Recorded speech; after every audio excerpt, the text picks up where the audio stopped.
আচ্ছা, ধরলাম আমরা এখানে এটা R1, R2, R3, চারটা রেজিস্ট্যান্স আছে, আর এটা একটা ভোল্টেজ সোর্স, সাপোজ এটা ভি। তাহলে এখন আমরা যদি এটাকে পয়েন্ট আকারে নোট করি, যেটা এ, এটা হলো বি, এটা সি, এটা ডি, তাহলে এটা ডি মানে এটাও ডি, পুরোটা একটাই পয়েন্ট। আচ্ছা, তাহলে এখানে আমরা মেশ কয়টা পাবো? মেশ হচ্ছে ইন্ডিভিজুয়াল কারেন্ট সোর্স যেটা আছে, এ আই ওয়ান একটা আর আই টু একটা। তাহলে এখানে দুইটা মেশ আছে। আর যদি লুপ বলি, তাহলে লুপ হয়তো মেশের থেকে বেশি থাকবে, কারণ লুপ হচ্ছে একটা ক্লোজ পথ হলেই হবে।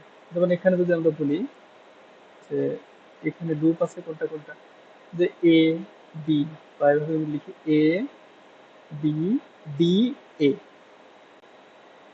এটা একটা লুপ হয়, আবার এটা একটা বেসও হয়। আবার বি সি ডি ডি, এই D B, B C D B, এটা একটা লুপ হয়। তাহলে এগুলো হলো ইন্ডিভিজুয়াল লুপ। আবার একটা আউটার লুপ হয় কোনটা, যে বড় তো আমরা যদি পুরোটা নিই, তাহলে A B C D A, এটাও একটা লুপ হয়, যে A B C D A, একটা লুপ হয়। তাহলে এর মধ্যে আমরা বেশ পাচ্ছি হলে এই দুইটা, ছোট লুপ। সাধারণত আউটার লুপটাকে আমরা মেশ হিসেবে ধরে নেব, ওটাও ক্যালকুলেশন করার সময় ওটা ব্যবহার করা যায়, ঠিক আছে। আচ্ছা, তাহলে আমরা ধরেছি এখন এইখানে মেশ অ্যানালাইসিসের জন্য আমাদের কি এই দুইটা লুপে কেভিএল ইউজ করতে হয়, তাই না? এ একটা লুপ, এ একটা লুপ, এই দুইটা লুপে আমরা কেভিএল ইউজ করছি। ইউজ করে আমরা হচ্ছে এই দুইটা লুপের কারেন্ট বের করব। বা আমরা বলতে পারি যে এই পথে যাচ্ছে আই ওয়ান কারেন্ট, এই পথে যাচ্ছে আই টু কারেন্ট। এখন আমাদের এই ইকুয়েশন ইউজ করার সময় বা মেশ অ্যানালাইসিসের সময় একটা জিনিস খেয়াল রাখতে হবে, যে এই সার্কিটের প্রত্যেকটা এলিমেন্টকে নিয়ে যেন ইকুয়েশন বানানো হয়। অর্থাৎ আমি যদি এই আই ওয়ান লুপে একটা কেভিএল চালাই, তাহলে using KVL at first loop, আমি যদি এটা বলি যে ফার্স্ট লুপ কোনটা, মানে আই ওয়ান এর ওইটা, আই ওয়ান যে লুপে দিচ্ছে সেটা, তাহলে আমরা এখানে কি পাবো? কারেন্ট হচ্ছে এ বি ডি, এই পথে চলছে, তাই না? তাহলে আরেকটা লুপ যদি আমরা ডি সি ডি ডি, এই D B, D C D B, অর্থাৎ এই পথে চালাই এইখান থেকে এদিকে, তাও হবে। আবার যদি আমরা হচ্ছে যে একটা আমরা এবিসিডি এ লুপে নিয়েছি, এই sorry A B D A লুপে নিয়েছি, যে এ বি ডি এ লুপের ক্ষেত্রে কেমন আসছে, যে এটা এ বি ডি এ। এখন আমরা যদি এ বি ডি এ নিই, ডি সি ডি বি নিই, তাও হবে। আবার আমরা যদি একটা এ বি ডি এ নিই, আর একটা যদি A B C D A নিই, তাও হবে। কারণ এই দুইভাবে মিলেই কিন্তু দেখতে পাচ্ছি আমরা আমাদের প্রত্যেকটা এই সার্কিটের প্রত্যেকটা এলিমেন্টই ইকুয়েশনের মধ্যে চলে আসছে। যেমন আমরা ফার্স্ট লুপ যদি নেই, তাহলে এখানে কি ইকুয়েশনটা কত পাবো? মাইনাস ভি,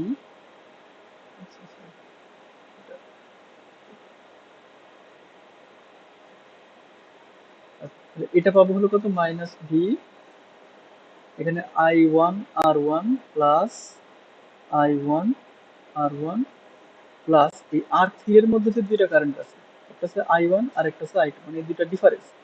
তো যখন আমরা আই ওয়ান নিব, তখন আমরা লিখবো হলো I one minus I two into R one, এখানকার voltage drop, equals to zero. তাহলে এই একটা ইকুয়েশন আমরা পাইলাম। আর আরেকটা ইকুয়েশন দেখা যাচ্ছে, যদি পরেরটা ভাই নিই, রেজিস্ট্যান্স কি R1 হবে নাকি হচ্ছে R3 হবে, I1 মাইনাস I2 ও এর সরি, ক্ষেত্রে? এটা হ্যাঁ, এটা আর থ্রি হবে, মিস্টেক হয়েছে। আচ্ছা, এটা আর থ্রি, তাহলে এটা একটা ইকুয়েশন। আবার আমরা যদি আই টু লুপ চালাই, আই টু ইসে নেই, তাহলে আমরা কত পাবো? যে I two R two, I two R two plus I two R four, I two R four plus, এখন এটা আমরা আই টু নিচ্ছি, তাই আমরা আই টু আগে দিব, যে I two minus I one into হচ্ছে R three, equals to zero. তাহলে এটা গেল হচ্ছে 2 নম্বর। অথবা আমরা যদি এই ইকুয়েশনটা এভাবেও লিখতে পারতাম, অর আমরা যদি হচ্ছে এই লুপটা না নিয়ে, এইটা না নিয়ে আমরা পুরোটা একটা নিতাম, আমরা যদি একদম এই পুরোটা একটা নিয়ে লিখতাম, তাহলে ইকুয়েশন কিরকম আসতো? পরেরটা গুণ আসতে হলে minus V plus I1 R1 plus, এটা গেল একটা, এখানে আসতো I2 R2 প্লাস, আর কি আছে, I2 R4 আছে, I2 R4 সমান 2। তাও দেখা যাচ্ছে এটা সলভ করা যেত, কারণ তাও এখানে কিন্তু দুইটা ভেরিয়েবল থাকতেছে, I1 I2 দুইটা ভেরিয়েবলই আছে। সো আমরা ইকুয়েশন লেখার সময় মেশ অ্যানালাইসিসের ক্ষেত্রে আমাদের খেয়াল রাখতে হবে যে সার্কিটের প্রত্যেকটা এলিমেন্টই যেন আমাদের কাভার হয়। যদি কোনো একটা এলিমেন্টের আমরা লুপ নিতে ভুলে যাই তাহলে কিন্তু হবে না, বাকি থাকলে হবে না। সো এটা আমরা এভাবেও নিতে পারি, মানে এভাবেও লিখতে পারি, আবার এভাবেও লিখতে পারি। প্রথমটা আমরা এভাবেও লিখতে পারি, তারপরে আমরা যদি এটাকে 1 নম্বর বলি, এটাকে 2 নম্বর বলি, এটাকে 3 নম্বর বলি, যদি 1 আর 3 আমরা ইকুয়েশন লিখি তাও হবে, 2 আর 3 লিখি আমরা তাও হবে, কোনো সমস্যা নেই। কারণ এই দুইভাবে লিখলেই সার্কিটের প্রত্যেকটা এলিমেন্টই কাভার হচ্ছে। ক্যালকুলেশন করলে দেখা যাবে যে অ্যান্সার সেমই আসবে, ওই 1 আর 2 নিলেও অ্যান্সার যা আসবে, 1 আর 3 নিলেও তাই আসবে, 2 আর 3 নিলেও তাই আসবে, I1 আর I2 ভ্যালু চেঞ্জ হবে না। তাহলে এটা গেল হচ্ছে বেসিক মেশ অ্যানালাইসিস। এবং মেশ অ্যানালিসিসের মধ্যে আবার আরেকটা পার্ট আছে, সেটা হলো কি সুপার মেশ।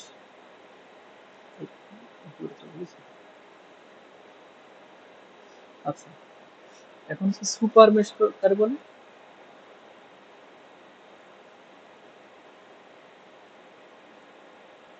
সুপার মেশ, তাহলে সুপার মেশ মানে হচ্ছে যদি দুইটা মেশের মধ্যে একটা কারেন্ট সোর্স থাকে, তাহলে সেটাকে বলা হয় সুপার মেশ। তাহলে সুপার মেশ কাকে বলে? দুইটি মেশ এর মাঝে একটি কারেন্ট সোর্স থাকে।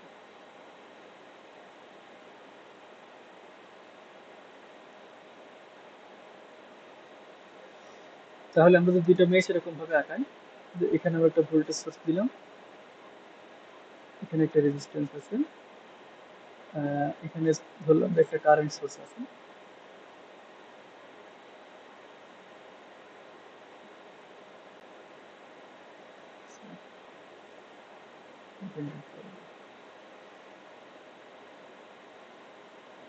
এরকম আছে। এটা হলো R1, এটা R2, এইটা R3, সাপোজ এটা হলো 6 অ্যাম্পিয়ারের একটা কারেন্ট সোর্স। তাহলে এখন এখানে আমরা দুইটা মেশ দেখছি, এই একটা I1 আর এই একটা I2।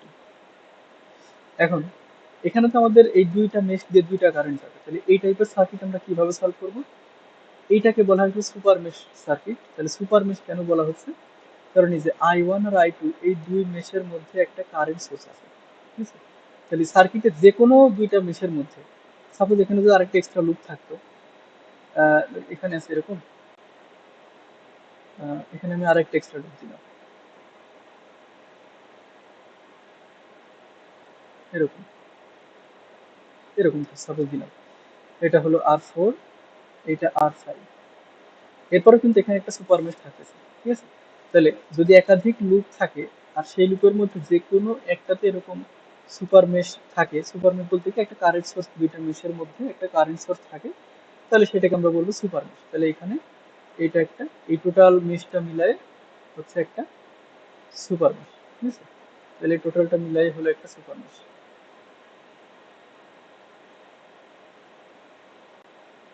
তাহলে এই ক্ষেত্রে আমরা সলভ করবো কিভাবে?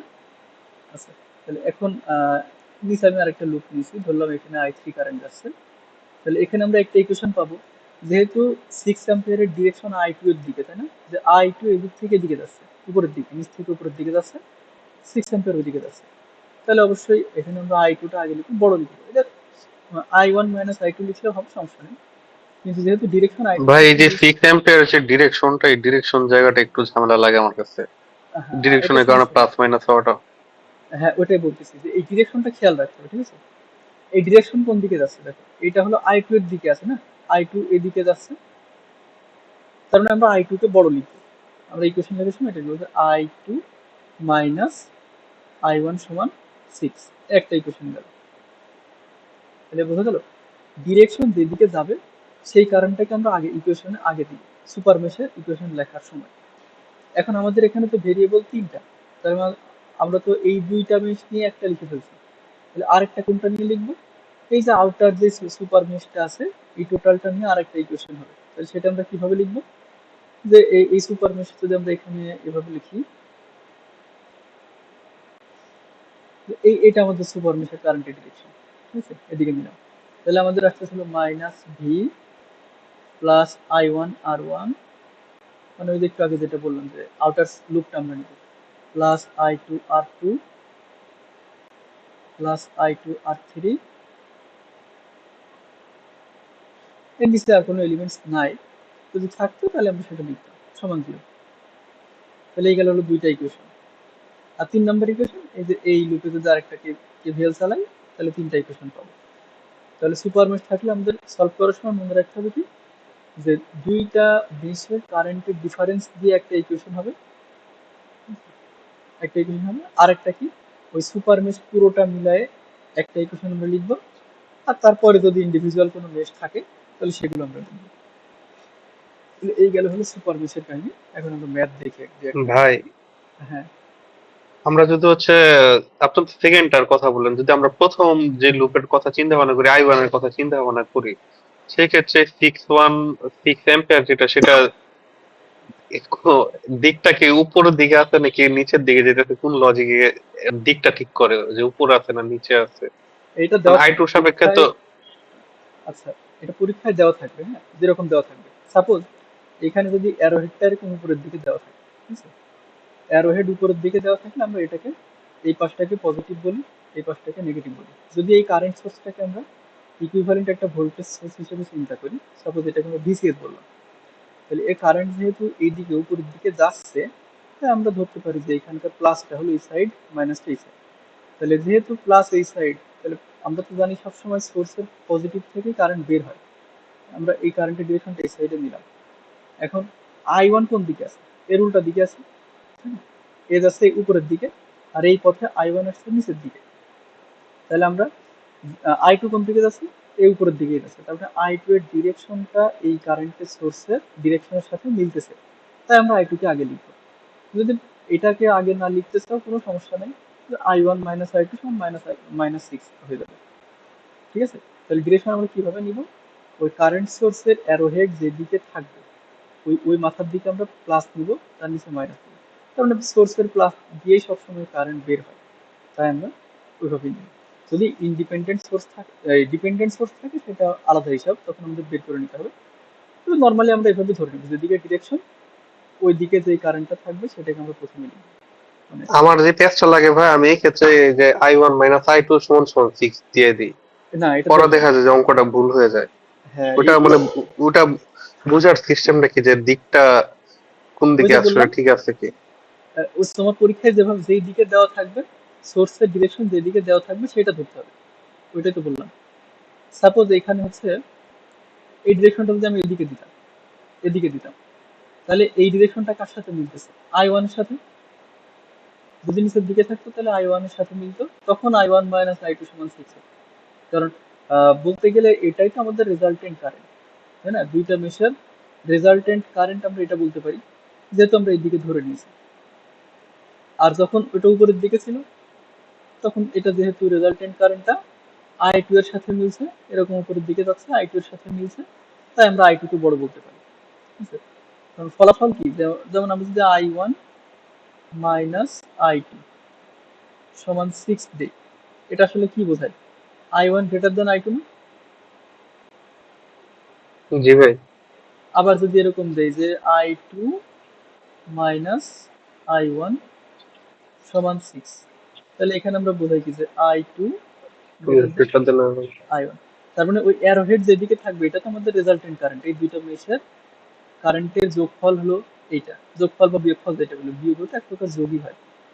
হুম, আচ্ছা, তাহলে এখন আমরা এই অ্যারোহেড দেখে হিসাব করবো যে আমাদের এটা কোন দিকে পজিটিভ হবে কোন দিকে নেগেটিভ হবে, এটা আমরা রেজাল্টেন্টটা কিভাবে, ইকুয়েশনটা কিভাবে লিখবো, ঠিক আছে।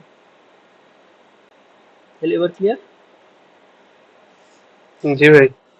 আচ্ছা, এখন দু একটা ম্যাথ দেখলে আরো ক্লিয়ার হয়ে যাবে, সমস্যা নেই। তাহলে মেশ সুপার মেশ আমরা দেখলাম।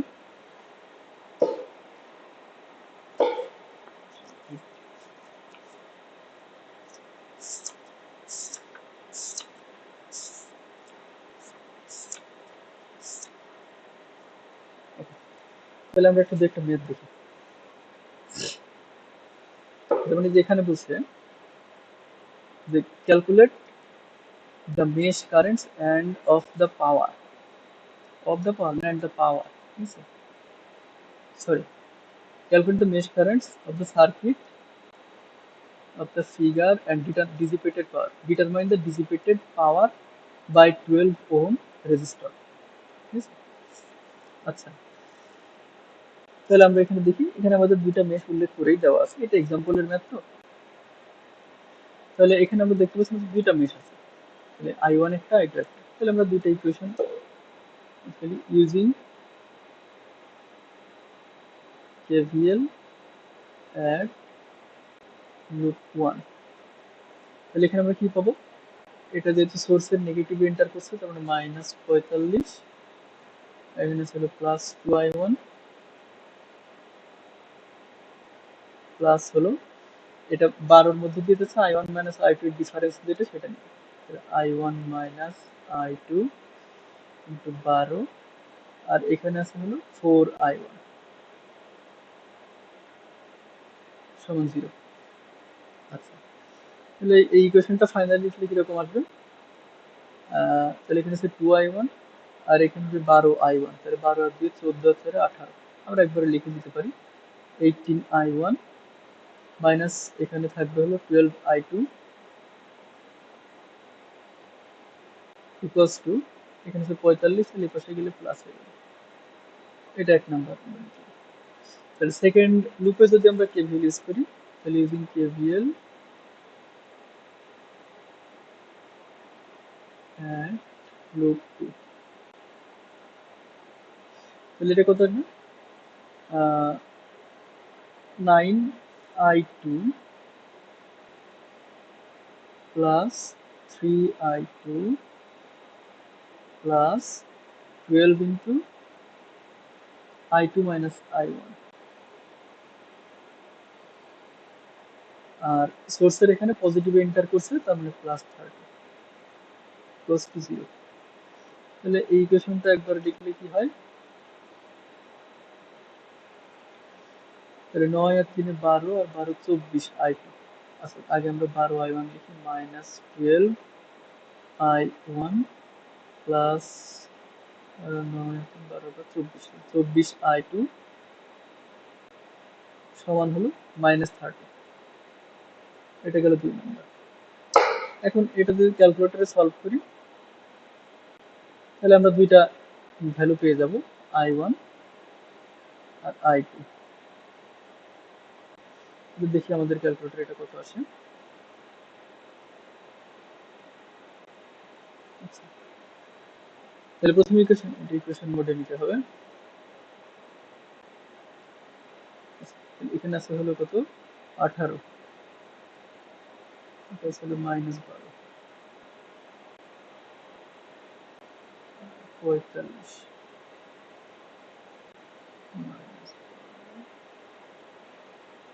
-24 -30,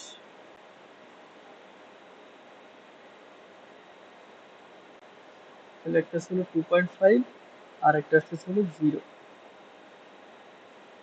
তাহলে I1 হচ্ছে কত, 2.5 অ্যাম্পিয়ার, I2 হলো 0 অ্যাম্পিয়ার। আচ্ছা, যা আসছে এটাই ঠিক আছে। তাহলে এখন এটা আমরা দুইটা কারেন্ট পাইলাম।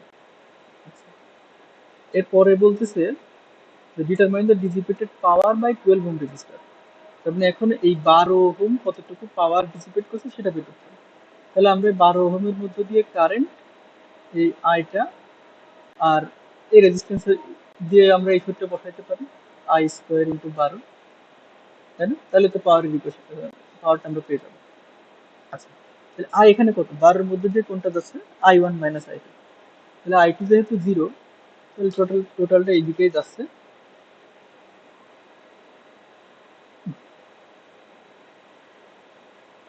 আচ্ছা, তাহলে এখন আমরা এখানে লিখতে পারি যে পি, সরি আগে আইটা হিসাব করে নিই, আই কত, I1 মাইনাস I2, তার মানে I1 মাইনাস I2, তার মানে হচ্ছে 2.5 মাইনাস 0, মানে 2.5 অ্যাম্পিয়ার থাকতেছে। তাহলে P12 কত থাকতেছে, আই স্কোয়ার আর, এটা কত আসলো, তাহলে আই স্কোয়ার হচ্ছে, আই স্কোয়ার হচ্ছে 2.5 স্কোয়ার ইন্টু 12, যা আসে তাই।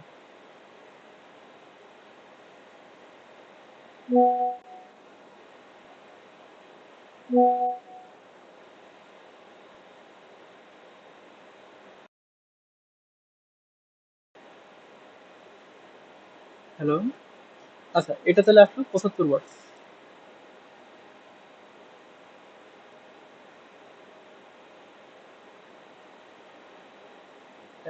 আমার কথা কি শুনতে পাচ্ছ না? জি ভাই, শুনতে পারছি। আচ্ছা, তাহলে এটা বুঝতে পারছো তো? জি ভাই, বুঝতে পারছি। আচ্ছা, তাহলে এটা একবারে ইজি লেভেলের একটা ম্যাথ ছিল। এবার আমরা এটা একটু দেখি। এখানে বলতেছে find I not using mesh analysis, determine whether the dependent source is delivering or absorbing power and also find the value of power। তার মানে এই সোর্সটা পাওয়ার ডেলিভার করছে নাকি অ্যাবজর্ব করছে সেটা বের করতে হবে, আর যদি যেই পরিমাণ পাওয়ার ডেলিভার বা অ্যাবজর্ব করবে সেটার মান বের করতে হবে। এখন ডেলিভার পাওয়ার আর অ্যাবজর্ব পাওয়ার বলতে আসলে কি বোঝায়, এটা গতদিন আমি বলছিলাম, তুমি মনে ছিল না। আচ্ছা একবার আমি ছোট করে বলি যে আমরা পাওয়ার বের করবো জেনারেলি, হ্যাঁ কি বের করব, এখন সোর্সের ক্ষেত্রে, ঠিক আছে, সোর্সের ক্ষেত্রে যদি পি এর মান পজিটিভ আসে তাহলে সে হচ্ছে ডেলিভার করতেছে, আর যদি নেগেটিভ আসে তাহলে অ্যাবজর্ব করতেছে। আর লোডের ক্ষেত্রে উল্টা, ঠিক আছে? লোডের ক্ষেত্রে যদি পজিটিভ আসে তাহলে অ্যাবজর্ব করছে, লোড বলতে এখানে রেজিস্ট্যান্স, হ্যাঁ, আর আর যদি নেগেটিভ আসে তাহলে হচ্ছে ডেলিভার করছে। তাহলে বোঝা গেল, আমরা এখানে পাওয়ার বের করবো, বের করার পরে যদি এটা তো সোর্স, এই ডিপেন্ডেন্ট সোর্সটা একটা সোর্স, ওর যদি পাওয়ার পজিটিভ আসে তাহলে ডেলিভার, নেগেটিভ আসলে অ্যাবজর্ব। আর লোডের ক্ষেত্রে পজিটিভ আসলে অ্যাবজর্ব, নেগেটিভ হলে ডেলিভার। তাহলে আগে আমরা একটু করি তারপরে দেখছি।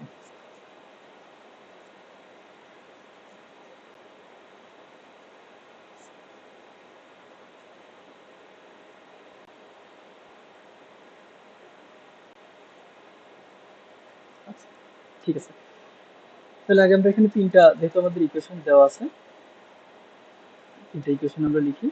আচ্ছা এখানে দেখো তো আই নটের ডিরেকশনটা কোন দিকে, আই নট হলো এইটা, তার মানে এটা যাচ্ছে এই পথে, এইদিকে যাচ্ছে আই নট, আর আই থ্রিও যাচ্ছে এইদিকে, তার মানে আমরা এই আই নট সমান আই থ্রি লিখতে পারি না, আই নট সমান এটা লেখা যায়, তাহলে এটা আমাদের এখানে কাজে লাগবে। এবার আমরা একটু দেখি, তাহলে ফ্রম লুপ ওয়ান, আচ্ছা তাহলে আই ওয়ান এর এখানে আমরা কি পাবো, -16 প্লাস, এখানে থাকতেছে হলো 4 I1, I1 minus I3, 4 into I1 minus I3, আর এখানে হচ্ছে 2 ইন্টু I1 মাইনাস I2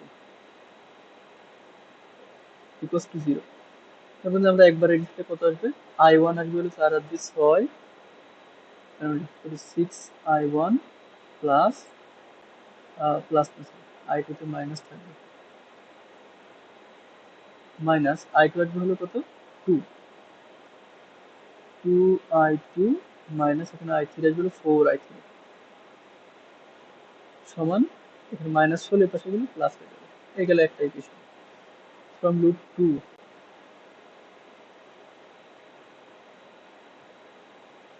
তাহলে সেকেন্ডটা থেকে আমরা কি লিখতে পারবো, আচ্ছা এই ডিপেন্ডেন্ট সোর্স হোক আর যাই হোক, এটাও কিন্তু হচ্ছে একটা সোর্স হিসেবেই কাজ করবে, হ্যাঁ, এটাকে আমরা সোর্সের মতোই এখানেও যেরকম হিসাব করছিলাম যে প্লাসে ঢুকলে প্লাস, মাইনাসে ঢুকলে মাইনাস, এখানেও সেম। তাহলে এটা আমরা পাবো কত, যে 2 8 আর 2 10। আমি একবারে লিখি একটু। আচ্ছা, এই কেভিএল লেখার একটা শর্টকাট নিয়ম আছে। নিয়মটা হলো কি, যেগুলো কমন যাবে, সাপোজ এখানে 2 কমন আছে, আমরা একবারে লিখে ফেলতে পারবো তাহলে, হ্যাঁ? তাহলে যেইটা কমন যাবে আর আমরা যেই লুপে থাকবো তার উল্টাটা আমরা মাইনাস দিয়ে দিব। তার মানে আমরা এখানে i2 তে আছি, তাহলে এখানে একটা হবে হলো -2i1, ঠিক আছে? এটা যখন নিব তখন এখানে আসবে হলো -8i3, যখন আমরা এই লুপে থাকবো। আর যখন আমরা i3 মানে 3 নাম্বার লুপেই থাকবো তখন আবার এটা চেঞ্জ হয়ে যাবে, তখন হয়ে যাবে -8i2। এটা দেখা যাচ্ছে যে হয়ে যাবে -2i2। আচ্ছা, এই কথাটা কি বুঝতে পারছো আমি কি বললাম? জি ভাই, বুঝতে পারছি। হ্যাঁ, তাহলে এইভাবে আমরা একবার লিখে নিতে পারি, হ্যাঁ? তাহলে আমাদের সময় কম লাগবে, হিসাবও কম করা লাগবে। আচ্ছা, তাহলে আমরা সেকেন্ড লুপে দেখি। তাহলে এখানে আমরা দেখতেছি i1 এ যাবে হলো কত, 2, তাই না? কিন্তু এটা মাইনাস হবে, তাহলে -2i1। i2 তে যাবে হলো কত, 8 আর 2 10, প্লাস 10i2। আর i3 তে যাবে হলো -8, -8i3। আর এখানে হচ্ছে -10i0। এখন এটা সমান 0। আবার এই i0 সমান আমরা দেখলাম i3, তার মানে এখানে জাস্ট i0টাকে রিপ্লেস করে দিলেই হয়ে গেল। তাহলে এটা আসছে ছিল -2i1 প্লাস 10i2। তাহলে এই i0 কে যদি i3 দ্বারা রিপ্লেস করি, এটাকে যদি i3 বানাই, তাহলে 10 আর 8 18 হয়ে যাচ্ছে না? তাহলে এটা একবার আমরা লিখে দিতে পারি -18i3 সমান 0। তাহলে এটা গেল হলো 2 নাম্বার। 3 নাম্বার লুপে এখন আমরা দেখি কি আছে ইকুয়েশন। তাহলে ফ্রম লুপ 3, তাহলে 3 নাম্বারে আসতেছে হলো -4i1 হবে, আর 2 হচ্ছে -8i2 হবে, আর বাকিগুলো প্লাস i3 হবে। তাহলে -4i1 -8i2 প্লাস হলো 6 আর 8 14 হচ্ছে 18, 18i3 সমান, এখানে কোনো সোর্স নাই তার মানে এটা 0। এটা গেল 3 নাম্বার। এখন এই তিনটা যদি আমরা সলভ করি, আমরা তিনটা ভ্যালু পাবো i1, i2, i3, i1, i2, i3। তাহলে আমরা এটা সলভ করি ক্যালকুলেটরে।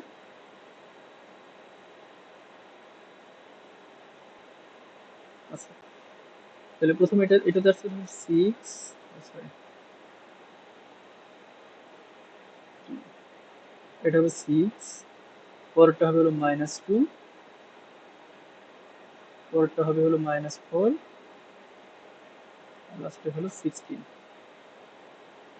2 নম্বরে আছে হলো -2 প্লাস 10 -18,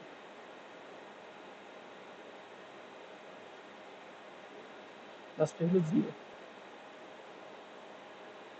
3 নম্বরে হচ্ছে কত, -4 -8, 18, -4 -8, 18, 0। তাহলে একটা পাচ্ছি আমরা -2.57, আর একটা হচ্ছে -7.71,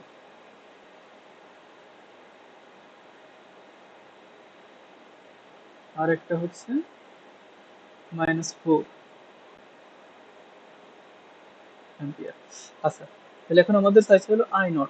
তাহলে i0 কত হবে, তাহলে i0 সমান আমরা পাবো হলো i0 সমান হচ্ছে, আমরা দেখলাম i3, এটা i3 হবে। তাহলে i3 কত, -4, এটা হবে -4 অ্যাম্পিয়ার। এটা হলো একটা অ্যান্সার। এখন তারপরে বলতেছে আমাদের পাওয়ার বের করতে হবে। কোনটার পাওয়ার বের করতে হবে? ডিপেন্ডেন্ট সোর্স যেটা আছে 10 I0 এটা। আচ্ছা, তাহলে আমরা এখানে যেহেতু এটা ভোল্টেজ ডিরেকশন দেওয়াই আছে, তাহলে আহ, এটা তো হচ্ছে যেহেতু ভোল্টেজ সোর্স, আর এর কারেন্ট যদি আমরা এইদিকে ধরি, এদিকে কারেন্ট আসছে কত? এই সোর্সের মধ্যে দিয়ে কারেন্ট যাচ্ছে কত? I2 না? জি এই ভাই। সোর্সের মধ্যে দিয়ে কারেন্ট যাচ্ছে হলো I2, আর এর একটা ভোল্টেজটা কত হবে? 10 I0। তাহলে যেহেতু I0 মাইনাস আছে, তাহলে তো এইটাও উল্টাই যাবে। এটাকে যদি আমরা হচ্ছে এই পাশে যদি মনে করো বাই ডিফল্ট এখানে পজিটিভ আছে, এখানে নেগেটিভ আছে, ঠিক আছে? আচ্ছা, তাহলে এটার কথা হলো এটাকে যদি আমরা ধরো VCS করলাম, সোর্স ভোল্টেজ, তাহলে এই VCS টা কত হবে? 10 I0। তো হচ্ছে VCS সমান 10I0 সমান হচ্ছে কত? 10 ইন্টু I0 হচ্ছে -4, -4, তাহলে হচ্ছে কত? -40। এখন দেখো -40 ভোল্টেজ, তাহলে আমরা এটার ডিরেকশন যেভাবে ধরছিলাম তার উল্টা হয়ে যাবে না? যেহেতু ভোল্টেজ নেগেটিভ হয়ে গেছে, তার মানে অ্যাকচুয়ালি আমরা ধরেছি হলো এদিকে প্লাস এদিকে মাইনাস, কিন্তু এর VCS চলে আসছে মাইনাস, তার মানে এখন এইদিকে প্লাস হয়ে যাবে, এদিকে মাইনাস হয়ে যাবে, তাহলে তো মাইনাস ভোল্টেজ আমরা লিখতে পারবো। তাহলে এইভাবে ভোল্টেজ ধরে আমরা লিখছিলাম হলো VCS হচ্ছে কত? -40। এটা হলো কত? -40, -40। তাহলে এটাকে প্লাস বানাতে হলে আমরা এটা উল্টাই দিব, অথবা আমরা এভাবেও রাখতে পারি, কোনো সমস্যা নেই। তো আমরা এখানে একটা কাজ করব, দেখো, যেহেতু আমাদের কারেন্টের ডিরেকশন যেদিকে, আমরা VCS টা এইভাবে প্লাসে রাখবো, হ্যাঁ, তাহলে একটু সুবিধা হবে। তাহলে এখন এই সোর্স কি পরিমাণে হচ্ছে পাওয়ার ডিসিপেট করবে সেটা আমরা একটু দেখি। হচ্ছে পাওয়ার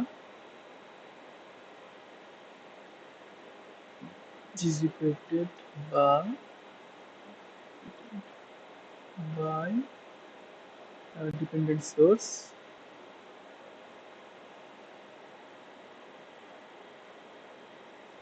তাহলে এটা কত আসবে? ওই ভোল্টেজ ইন্টু কারেন্ট, আমরা লিখতে পারি P is equals to VCS into I2, তাই না? ওর মধ্যে যে কারেন্ট ছিল হলো I2, তাহলে VCS আমরা কত পাইছি? -40, এটা লিখে দিই, -40 ইন্টু I2 কত? I2 ছিল -7.71, -7.71। তাহলে দুইটাই যেহেতু মাইনাস, একটা প্লাস আসবে। আমি একটু রাফলি একটা লিখি, 480, ধরলাম এটা 300 মতো আসবে, 300 ওয়াট। এখন এটা তো সোর্স, আর সোর্সের ক্ষেত্রে পাওয়ারটা কি আসছে? পজিটিভ আসছে না? তাহলে এখানে আমরা জি লিখতে ভাই। পারি পাওয়ার হলো পজিটিভ, হ্যান্স ডিপেন্ডেন্ট সোর্স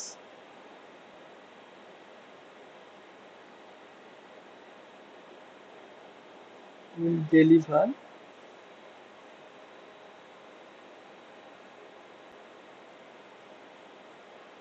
কত? 300 ওয়াট পাওয়ার, 300 ওয়াট। তাহলে এটা বোঝা গেল? আমরা যখন হচ্ছে আহ, নির্ণয় করব কোন একটা সোর্সের, কারেন্ট সোর্স বা ভোল্টেজ সোর্স যেটাই বলুক, সেই সোর্সের প্লাস থেকে যেই কারেন্টটা গেছে আমরা সেই কারেন্টটা নিই, ঠিক আছে? আর সোর্সটাকে ওইভাবে রাখলেই সুবিধা। তাহলে প্লাস দিয়ে কারেন্ট বের হচ্ছে, বের হয়ে যদি পজিটিভ আসে তাহলে হচ্ছে ডেলিভার্ড, যদি নেগেটিভ আসে তাহলে অ্যাবসর্ব।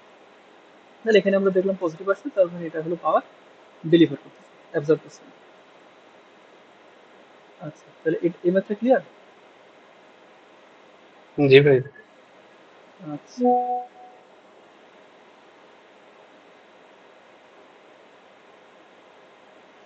আচ্ছা, এখানে বলতেছে যে find all the currents using mesh analysis and determine the power delivered by 4 ampere source. এইখানে আছে এই সোর্সটা কি পরিমাণে পাওয়ার ডেলিভার করতেছে সেটা বের করতে হবে। আচ্ছা, এটা আচ্ছা, আমরা নেক্সট আরেকটা ম্যাথ দেখো। হ্যালো। জি ভাই। আচ্ছা, দেখো আরেকটা, এটা আজকে লাস্ট ম্যাথ মেশ অ্যানালাইসিসের। এখানে আসলে draw equivalent circuit for the following mesh equation. আচ্ছা, তার মানে এখানে হচ্ছে আমাদের ইকুয়েশন দেখে হলো সার্কিট আঁকাইতে হবে, ঠিক আছে? তাহলে এই যে I1 I2 I3 ছাড়া যেগুলো থাকবে সেগুলো হবে সোর্স, ঠিক আছে?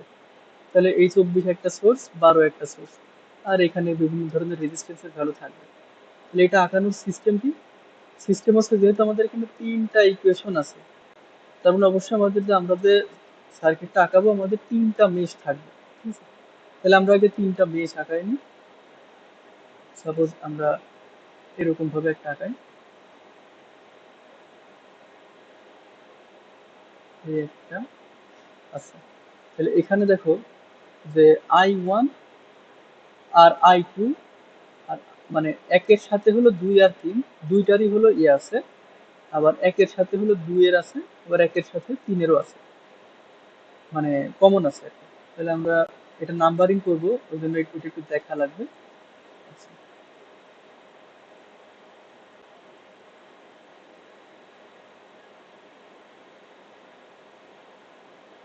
এখন দেখো, আমরা যদি এটাকে মেশ 1 বলি, এটা হলো I1, এটাকে আমরা 2 বলি, এটাকে আমরা 3 বলি। এখন এটা কেন বললাম দেখো, এখানে I1 আর I2 এর মধ্যে কমন আছে। I1 আর I2 নিয়ে একটা ইকুয়েশন আছে, তার মধ্যে কোনো সোর্স নাই, ঠিক আছে? আচ্ছা, তারপরে গেল হচ্ছে I1 I2 I3, তার মানে প্রথম লুপের হচ্ছে দ্বিতীয় লুপের সাথেও কমন আছে, তৃতীয় লুপের সাথেও কমন আছে। আচ্ছা, আর এখানে আছে হলো 1 আর 3, শুধু 1 আর 3 এর মধ্যে 15 আছে। এখন কোনটার মধ্যে কত রেজিস্ট্যান্স আছে সেটা আমরা কিভাবে বুঝবো দেখো। এটা হলো আমাদের ফার্স্ট ইকুয়েশন, তাহলে এখানে সোর্স আছে 24, ঠিক আছে? তার মানে এই প্রথম লুপে আমরা একটা সোর্স দিব, যার ভ্যালু থাকবে হলো 24। তাহলে এখানে আমাদের একটা সোর্স হবে, এদিকে প্লাস এদিকে মাইনাস, এটা 24। আচ্ছা, এখন দেখো I1 এর টোটাল যোগফল হচ্ছে কত, 15, এই 25। আবার শুধু I1 এ আছে হলো 5, ঠিক আছে? আর I1 I2 I3 তিনটা মিলে আছে হলো 25। এখন এটা আবার বোঝার উপায় কি? দেখো, আমরা যখন এই লুপে ইউজ করব, ধরো এখানে একটা রেজিস্ট্যান্স আছে, এখানে একটা রেজিস্ট্যান্স আছে, তাহলে এখন এই তিনটা মিলাই তো 25 হবে, তাই না? আমরা একটু আগে ইকুয়েশনে দেখ, মানে ইকুয়েশনে দিয়ে ম্যাথ করার সময় দেখছিলাম যে যেই লুপে আমরা হিসাব করব সেই লুপের সবগুলা যোগফল প্লাস আসে।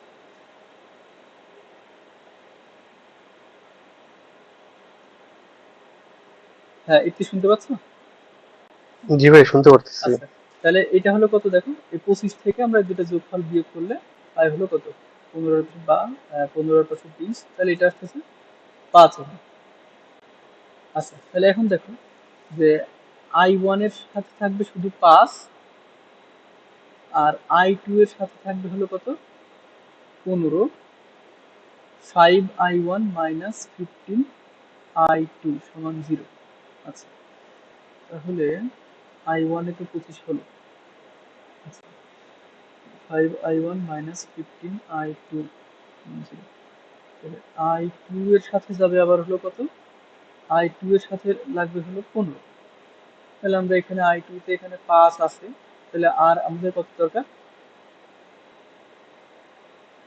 10। তাহলে দেখো I2 তে 15 হয়ে গেছে। আচ্ছা, তাহলে I3 তে এবার কত আছে দেখো, I3 এর সাথে হলো I1 এ আছে 15, তাহলে I3 এর সাথে I1 এ 15, আর শুধু I3 তে আছে হলো 20। তাহলে I3 তে আবার কত যাবে, I3 তে একটা যাবে হলো 5। আচ্ছা, এবার দেখো আমাদের তো তিনটা ইকুয়েশন আমরা আমাদের ফর্ম করা শেষ, মানে তিনটা মেশ। এখন আমরা একটু মিলাই। ও আরেকটা এখানে সোর্স আছে, তাহলে I3 এর সাথে আবার এটা দেখো -12 আছে। তাহলে -12 থাকলে আমরা এখানে একটা সোর্স দিব। এটা এই পাশেও দেওয়া যায়, এই পাশেও দেওয়া যায়, সমস্যা নেই। ধরো আমি এই 3 নাম্বার লুপে একটা সোর্স দিব। এখন যেহেতু এটা ডান সাইডে -12, এটাকে যদি আমরা বাম সাইডে নিতাম তাহলে +12 হইতো। তাহলে বাম সাইডে +12 হওয়া মানে কি, যে এই সোর্সটা, এই কারেন্ট আমাদের এই সোর্সের প্লাসে ঢুকবে, তাহলে এটা হয়ে যেত সে 12 ভোল্ট। এই হলো আমাদের ফাইনাল মেশ। সার্কিট, এই মেশ ইকুয়েশন থেকে। তাহলে মেশ ইকুয়েশন থেকে আমরা সার্কিট কিভাবে আঁকাবো? ফার্স্টে আমাদের হচ্ছে দেখতে হবে কয়টা ভেরিয়েবল, কয়টা ইকুয়েশন আছে, সেই কয়টা মেশ হবে। তাহলে এখানে 3টা ইকুয়েশন আছে, সেই কয়টা মেশ আমরা আঁকাই ফেললাম। এবার আমরা হিসাব করবো রেজিস্ট্যান্সের ভ্যালু, যে যখন লুপ ওয়ান নিব তখন সবগুলোর যোগফল একবার লুপ ওয়ানে যাবে, আর কমন গুলো আমরা এইভাবে বসাই দেবো। তাহলে এই লাস্ট এই রেজিস্ট্যান্সটা কত হবে এটা বললাম, মানে 20 হবে, তাহলে এটা হবে 5। তাহলে এটা হলো ফাইনাল ইকুয়েশন। হ্যাঁ, তাহলে এখানে কাছে -24, এটা 24 ভোল্ট, এটা 12 ভোল্ট, এখানে 5 ওহম 5 ওহম 15 ওহম, এখানে 10 ওহম 5 ওহম, এটা অ্যান্সার।